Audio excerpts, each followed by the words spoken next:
बिस्मिल्लाहिर्रहमानिर्रहीम। अस्सलाम नाज़रीन, आप देख रहे हैं रायसा के फेसबुक पेज और यूट्यूब चैनल। नाज़रीन, एक बार फिर से जिस तरह मैंने 2 3 दिन 4 दिन पहले बल्कि कह दिया था कि पंजाब में भी कुछ ऊपर नीचे हो रहा है, पंजाब के वज़ीर आला की तब्दीली के लिए काम का आगाज़ कर दिया गया।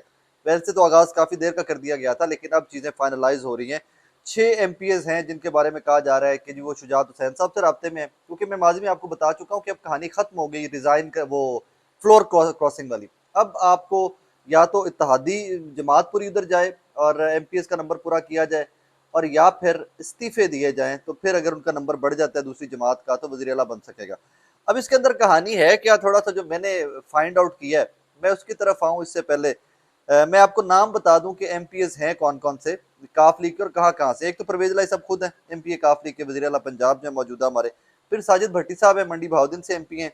मोहम्मद खान भट्टी साहब जो है परवेज लाई साहब के प्रिंसिपल सेक्रेटरी, उनके भतीजे हैं, और बड़े काबिल एतमाद खानदान है परवेज लाई साहब का। सो माना नहीं जा सकता कि ये लोग भी राइट लेफ्ट हो सकते हैं परवेज लाई साहब के खिलाफ।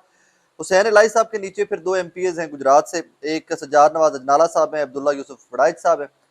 दोनों रिलायबल लोग हैं, वजाहत हुसैन के रिलायबल, वजाहत हुसैन के एतमाद के लोग हैं। राइट लेफ्ट नहीं हो सकते, मुमकिन नहीं है। उसकी बहुत सारी वजूहत हैं। जो गुजरात के लोग हैं वो इस चीज़ को ज़रा बेहतर जानते हैं कि वजाहत हुसैन का बंदा तो इधर उधर हो ही नहीं सकता ना। सो ये रिलायबल लोग हैं।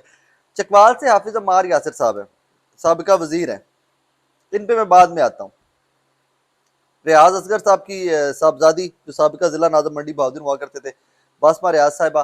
परवेज लाई साहब से रिश्तेदारी भी है, भांजी वो है शुजात साहब की, लेकिन परवेज लाई साहब की गालिबन साली की बेटी हैं।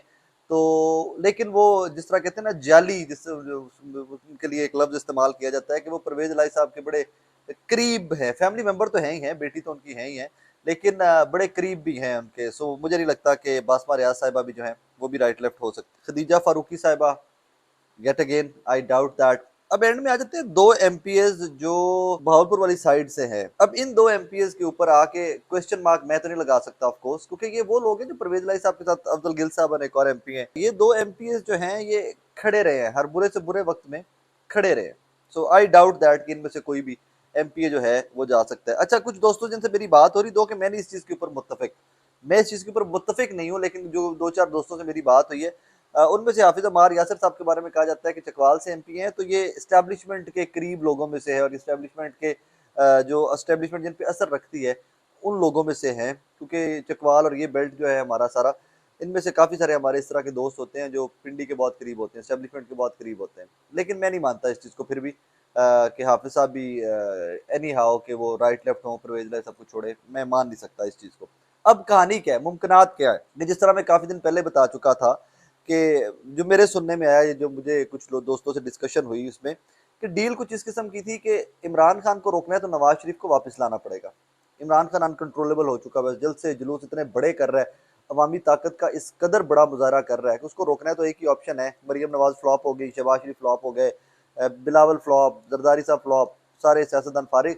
तो एक पत्ता लगता है जो कि मेरे नज़दीक तो वो पत्ता भी फारिग हो जाएगा, लेकिन नून लीग को ये लगता है कि मियां मोहम्मद नवाज शरीफ साहब जो है वो बहुत बड़ा पत्ता है, वो वापस आ जाएंगे तो वो जल्द से जुलूस करेंगे तो इनकलाब बर्पा हो जाएगा पाकिस्तान में, और इमरान खान से बड़े जल्द से जुलूस वो कर लेंगे। तो अवामी ताकत का जवाब देने के लिए या इमरान खान का रास्ता रोकने के लिए मियां मोहम्मद नवाज शरीफ साहब का वापस आना बहुत जरूरी है। अब मियां साहब ने शर्तें जो रखी हैं, जो मैं लोग कंफर्म करते हैं, मुबैना तौर पर जो राय कंफर्म करते हैं, वो शर्तें कुछ इस किस्म की हैं कि एक तो पंजाब हमें वापस दिया जाए, उसमें हमजा शहबाज को वज़ीर आला बनाया जाए, इमरान खान को गिरफ्तार किया जाए, उसके बाद मैं वापस आता हूँ। अब देखिए बदकिस्मती, देखिए एस्टेब्लिशमेंट की, कि नवाज शरीफ को वापस लाना उनकी मजबूरी बन गई है इमरान खान को रोकने के लिए, और वो शर्तें शरायतें रख रहे हैं, वो उनसे बातें मनवा रहे हैं कि अगर ये भी मानोगे, मेरी ये भी मानोगे, तो उसके बाद मैं सोचूंगा मेरे पाकिस्तान वापस आना है कि नहीं आना। बहरहाल ये अभी मौजूदा सूरत हाल है पाकिस्तान की सियासत की, कि शर्तें शरायतें रखी रखाई जा रही हैं मुबैना तौर के ऊपर। अब कहानी इससे आगे क्या चलती है थोड़ी सी, कि इमरान खान तो आज भी जल्द से जुलूस करने जा रहा है, इज नॉट स्टॉपिंग, दो कि आपने इंतखाबात मुलतवी करवा दिए, ये कर दिए, वो कर दिए, बट वो अभी भी जल्द से जुलूस करने जा रहा है। अब वो यौम यकजहती के तौर पर के तरीके इंसाफ अपने लीडर के साथ पूरे पाकिस्तान के हर बड़े शहर में से आज यौम यकजहती का इजहार करने, यकजहती का इजहार करेगी। अब वो यकजहती वो भी याद रखिएगा जो हमजा शहबाज के साथ हुई थी, हमारे पेप्सी भाई जो हैं, और वो कामों की तेनू की एंड ऑल दैट, और फिर अब वो गरीदा के साथ भी उनकी एक वीडियो बड़ी वायरल हुई हुई है। तो देखिए एट टाइम्स क्या वक्त आ जाता है कि अल्लाह पाक ने कितना बड़ा बना दिया, कितना बड़ा कद दे दिया एक आर्टिस्ट को कि अब गरीदा फारूकी जो है उनका हाथ थाम के चलते हुए वो भी फख्र महसूस करती हैं। हालांकि इतनी पुरानी जर्नलिस्ट है हमारी, लेकिन माशाल्लाह अल्लाह रखा पेप्सी को अल्लाह ने इतनी इज्जत दी है कि अब गरीदा फारूकी जो फख्र महसूस करती हैं कि अल्लाह रखा पेप्सी के साथ उनकी वीडियो बने। और अल्लाह की देन है ना जी, बस गरीदा साहिबा की सारी मेहनत एक साइड पर, अल्लाह रखा पेप्सी का एक वो लिबर्टी वाला जो जलसा है वहाँ पर उनकी परफॉर्मेंस जो है वो इतने फेमस हो गए उससे कि अब हमारे जो सीनियर्स हैं, हमारी जो खवातीन सीनियर्स हैं, वो फख्र महसूस करती है कि अल्लाह रखा पेप्सी उनका हाथ थामे या उनके साथ वीडियो बनाए और टिकटॉक एंड ब्ला ब्ला ब्ला ब्ला। बहरहाल अब जो मेरी अंडरस्टैंडिंग है सारे सिनेरियो के अंदर, अंडरस्टैंडिंग कुछ इस किस्म की है कि काफ लीग चाहती है, ये एक मेरा एनालिसिस है, ये मेरी एक पर्सनल राय है, या कुछ दोस्त जो मेरे हम ख्याल हैं, हम सबकी मुत्तफिक सी राय इस किस्म की है कि काफ लीग चाहती है कि उनके एमपीएस को वजारतें दी जाए।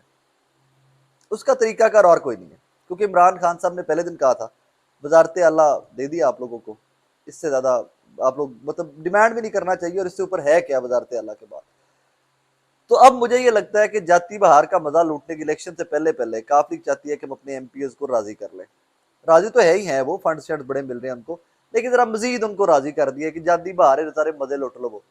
सो मेरी जाती राय ये है कि परवेज इलाही साहब जो हैं वो चाहते हैं कि क्योंकि 6 एमपीएस का नाम, 6 का नंबर, नाम तो अभी नहीं सामने आए, 6 एमपीएस का नंबर चल रहा है कि जो शुजात हुसैन से राब्ते में, मेरे देखने में तो 10 के 10 राब्ते में, परवेज इलाही साहब भी राब्ते में होंगे यार, उनकी फैमिली है, एक सेम जमात है, काफली है, तो शुजात साहब सारे के सारे एमपीएस राब्ते में होंगे। उसमें मेरी जाती राय ये है कि परवेज इलाही साहब चाहते हैं कि थोड़ा जहा तहरीक इंसाफ से प्रेशर पा के ते 5-6 वजारतां और खिंच लिया जान, क्योंकि जो 6 का नंबर चल रहा है ना कि 6 एमपीएस राब्ते में है, ये नंबर बड़ा सिग्निफिकेंट है। इन 6 नंबरों में से आप निकाल के लेके आए तो 6, आप जरा डिटेल जो मैंने नाम आपको बताए हैं काफली के एमपीएस, इनको डिटेल्ड एनालिसिस करेंगे तो आपको आइडिया हो जाएगा कि हाफिज उमर यासर को वजारत माजी में भी रह चुके हैं वजीर, बासमा रियाज साहब फैमिली है सीधी सीधी परवेज इलाही साहब की, वजारत चाहती है भाई। अफजल गिल साहब वो उस हल्के से बैठे हुए हैं कि जहाँ उनका एमएनए ही उनके खिलाफ हो गया हुआ है और वो शुजात साहब के साथ और इस टाइम पीडीएम के साथ है, तो उनको भी वजारत मिलनी चाहिए। तो इस तरह की कहानियां मतलब एडवाइजरी से अकोमोडेट होना चाहिए ना। तो मुझे ये लगता है कि ये एक प्रेशर का टैक्टिक है, मुझे जाती तौर पे ये लगता है कि ये सिर्फ तरीके इंसाफ को प्रेशराइज करने के लिए कि हमें वजारतें दी जाए। देखिए जी हमारे बंदे छोड़ के जा रहे हैं, हम वजारतें देंगे तो रोक लेंगे उनको। खान साहब देखिए जी वो चले गए तो पंजाब की गवर्नमेंट चले जाएगी, और खान साहब की जिद है कि मैंने सिर्फ हमजा साहब को वजीर आला पंजाब नहीं बनने देना। उसके लिए वो कीमत पहले भी दे चुके हैं कि 10 एमपीएस के साथ परवेज इलाही साहब वजीर आला पंजाब बन चुके। लेकिन एट टाइम सियासत है ये, इसके अंदर कोई भी अपॉर्चुनिटी मिस नहीं की जा सकती, अगर आप मिस कर दें तो फिर आप बहुत पीछे रह जाते होते हैं। पाकिस्तान तहरीक इंसाफ ने कुछ अपॉर्चुनिटीज मिस की थी पंजाब के अंदर, क्योंकि मुझे नहीं याद पड़ता कि पंजाब के अंदर 2-3 एमपीएस के अलावा कोई नून लीग का एमपी टूट के इस तरफ आया था। हालांकि हुक्मरान जमात के पास बहुत लेवरेज होता है, फंड्स होते हैं, अफसरान के तबादले होते हैं, नौकरियां होती हैं, बहुत सारे लोग टूट टूट के आ जाते होते हैं, पर बुज़दार सब नहीं कर सके।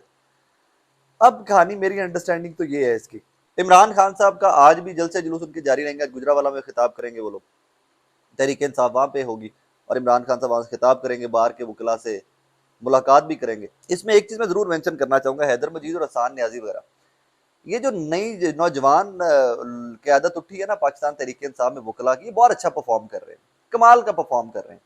आए दिन जहां पर जलसा करते हैं, ये वहां की जो बार है वहां के सारे वकला से मुलाकात करवाते हैं इमरान खान साहब की, बड़ी बड़ी शमूलियतें हसान न्याजी साहब करवा रहे हैं। हैदर मजीद साहब आए दिन जहां पे कोई फलां बंदा तोड़ लिया, फलां बंदा तोड़ लिया। और एक चीज याद रखिएगा कि पाकिस्तान की सियासत के अंदर वकला का रोल बहुत इंपॉर्टेंट है। जहां वकला के तगड़े धड़े जिस सियासी जमात के साथ होते हैं, उनकी मार कहां तक जाती है वो आपको अभी तक अगर समझ नहीं आया तो मैं उसको डिटेल में बताना नहीं चाहूंगा, बताना चाहता हूं लेकिन इजाजत नहीं, वो मतलब यू अंडरस्टैंड दैट कि किधर नोटिस दे के मैंने नहीं बुला लिया है। तो सियासी धड़े जो होते हैं ना, सियासी अपॉइंटमेंट्स जो इन डेज टू कम आती हैं जजेस की एंड ऑल दैट, जिसको आज भी कुछ सियासी जमातें इंजॉय कर रही हैं, जिनको कहते हैं एतजाज हसन साहब के नून लीग अनबीटेबल है, तो उसमें वकला और ये सारी सियासत का बड़ा लंबा चौड़ा रोल होता है अगर आपने लॉन्ग टर्म की पॉलिटिक्स करनी है। और ऑब्वियसली पाकिस्तान तहरीक इंसाफ सबसे बड़ी पार्टी है इस टाइम पाकिस्तान की, तो उनकी लॉन्ग टर्म पॉलिटिक्स तो स्टैब्लिश नजर आ रही है। बहरहाल ये सिनेरियो है, इस तरह हुकूमत वक्त जो है पंजाब में वो बदलने जा रही है और इस तरह नहीं बदलने जा रही है, ये मेरे ज़ाती राय है, ये मेरी कुछ थोड़ी बहुत इन्फॉर्मेशन जो है। बाकी दुआ कीजिए कि वही ट्रैक पे आए पाकिस्तान वापस के, जहाँ पीसफुली बेहतर तरीके से नज़र आता हो कि पाकिस्तान ठीक ट्रैक पे है, तरक्की कर रहा है, लोग खुशहाल हैं, बच्चों की तालीम के बेहतर मामलात हैं। बाकी फिर अभी तो है खिच खिच ही है सारी चारों तरफ सियासत में, कोई ऐसा नज़र नहीं आ रहा कि किस तरफ चीज़ें जा रही हैं। बहरहाल दुआ करें आप भी, मैं भी इसी दुआ में रहता हूँ कि अल्लाह पाक करे कि पाकिस्तान के सियासी हालात सेटल डाउन होने की तरफ आ जाए। थैंक यू वेरी मच, अल्लाह हाफिज़।